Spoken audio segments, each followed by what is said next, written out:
యెషయా గ్రంథం 49వ అధ్యాయం 15వ వచనం. యెషయా గ్రంథం 49వ అధ్యాయం 15వ వచనం.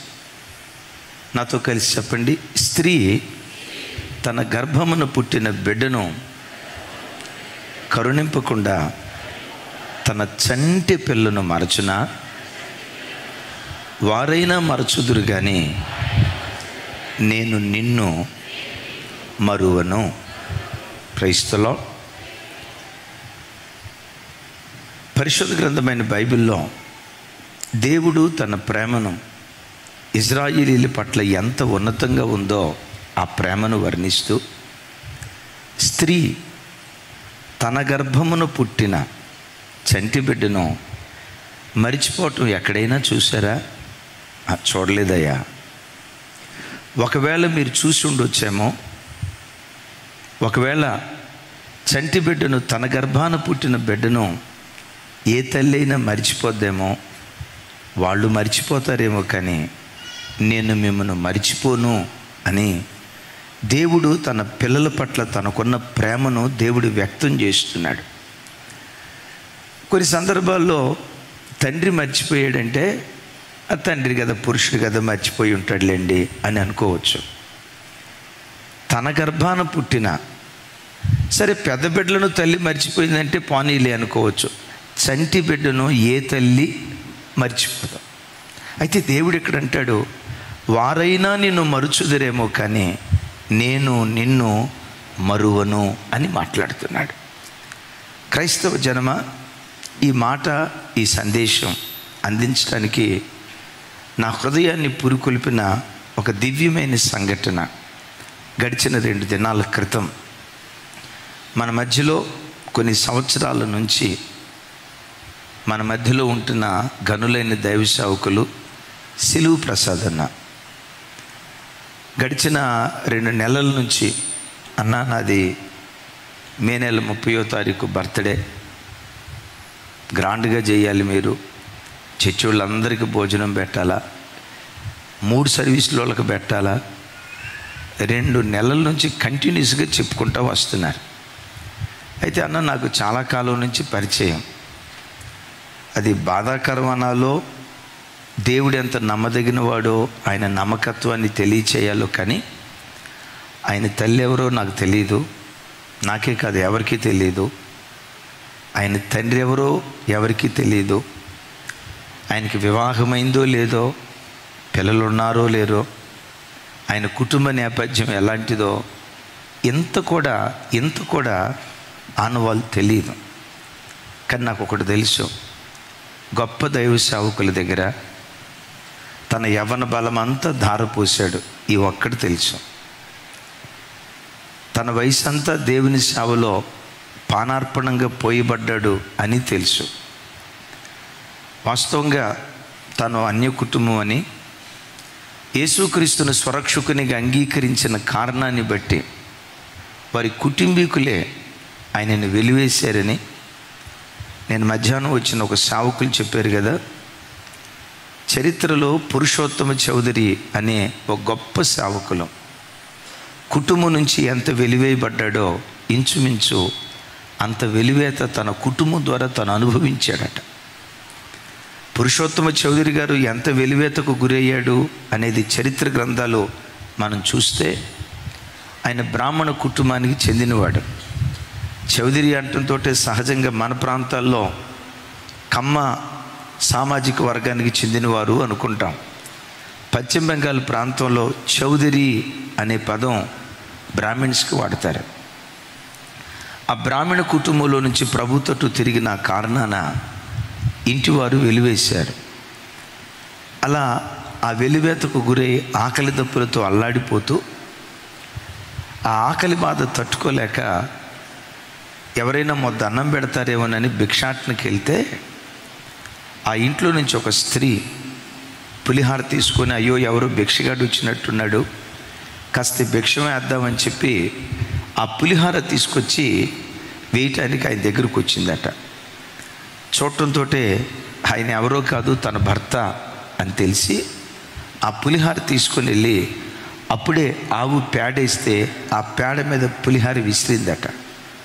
ఆ దైవజనుడు ఆకలి బాధతో అల్లాడిపోతూ ఆ పేడ మీద వేసిన పులిహార తీసుకొని ఆ పులిహార తిని బహుశ్రమలు అనుభవిస్తూ దేవుని పరిచర్య చేశాడట. సో నేను విన్నదాన్ని బట్టి ఆ దైవజనుడు ఎంత వెలివేతకు గురయ్యాడో, ఈయన ప్రభువు నమ్ముకున్న కారణాన ఆ రోజుల్లో అంత వెలివేతకు గురై కొన్ని సంవత్సరాల పాటు దైవ సేవకులను వెంబడిస్తూ పరిచర్య చేశాడు.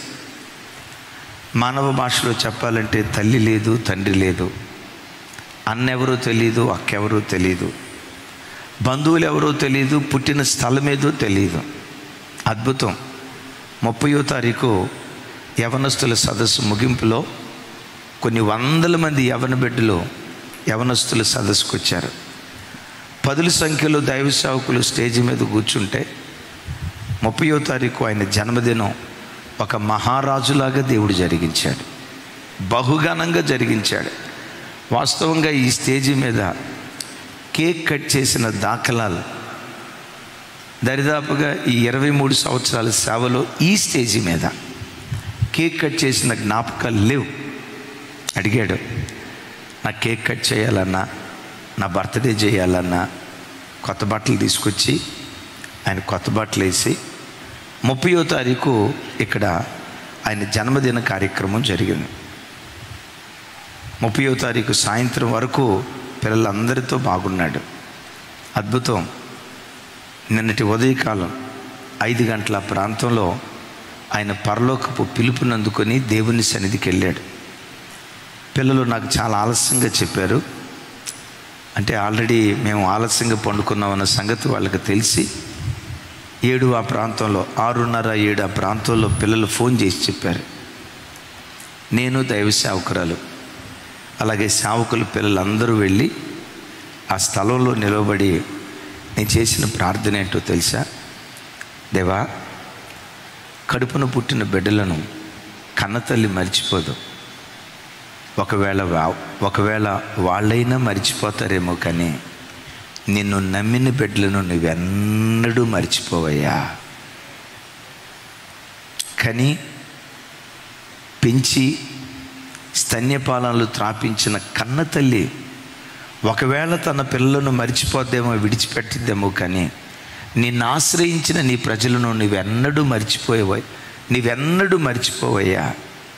ఈ దైవజనుడు నీ కొరకు ఏం చేశాడో అది అంతా నీకు గుర్తుంది కదయ్యా. నీ కొరకు ఎంత కష్టపడ్డాడో అది అంతా నీకు జ్ఞాపకం ఉంది కదయ్యా. కొన్ని వేల మంది ప్రజల మధ్యలో నిలబడి పాటలు పాడి అనేక రాతి హృదయాలు బ్రద్దలయ్యేటట్లుగా ఆరాధనలోకి నడిపించి వేల మంది రక్షణకు ఈ సేవకుడిని కారకుడిగా ఆ రోజుల్లో వాడుకున్నవే. ఈ దైవజనుడు నీ కొరకు పడిన ప్రయాసాన్ని నువ్వు మర్చిపోక నిన్నటి దినం ఆయన జన్మదినాన్ని ఘనంగా మీరు జరిపించారు. అయ్యా, నువ్వు మరువజాలని దేవుడవని మరొక్కసారి నీ నామాన్ని రుజువుపరుచుకున్నావు. నీ కొరకు పడిన కష్టాన్ని, ప్రయాసాన్ని మరచిపోవటానికి నువ్వు అన్యాయస్తుడైన దేవుడవు కాదయ్యా అని నేను, సేవకులందరూ ప్రార్థన చేసి వచ్చాం. నిన్న మధ్యాహ్నం నేనంట ఒక మినిస్టర్ కూడా అంత ఊరేగింపుగా ఘనంగా సమాధి కార్యక్రమం జరుగుతుందో లేదో నాకు తెలియదు, కానీ అంతకంటే ఘనంగా దయగల దేవుడు జరిగించాడు, అంతకంటే మహిమకరంగా దేవుడు జరిగించాడు.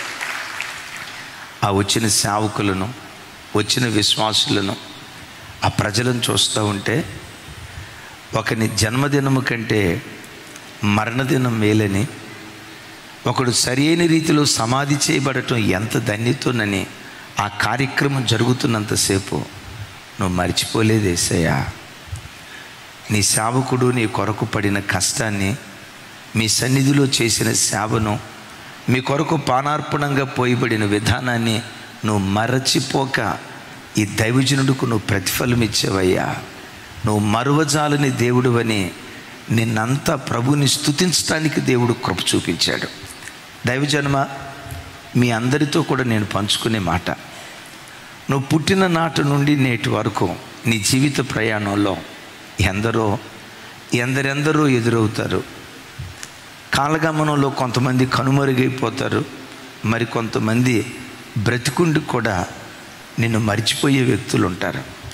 నీవు ఆరాధించే నీ దేవుడు ప్రపంచంలో నిన్నెవ్వరు మర్చిపోయినా, ప్రపంచంలో నిన్నెవ్వరు గుర్తుకు తెచ్చుకోకపోయినా, ప్రపంచంలో ఏ వ్యక్తి నీ ఊసు నీ పేరు కూడా ఎత్తకపోయినా, నీవు ఆరాధించే నీ దేవుడు ప్రతి దినం నిన్ను జ్ఞాపకం చేసుకుంటూ ప్రతి క్షణం మనలను దర్శించే దేవుడు ఈ గొప్ప దేవుడు. ఆమేన్. ఈ దేవుడు, ఆయన కొరకు నువ్వు చేసిన ప్రార్థన, ఆయన సన్నిధిలో నువ్వు చేసిన ప్రార్థన ఆ దేవునికి జ్ఞాపకమే. ఆయన కొరకు నువ్వు పడిన ప్రయాసం ఆ దేవునికి జ్ఞాపకమే. నీ రాబడిలో దేవునికి ఇచ్చింది దేవునికి జ్ఞాపకమే.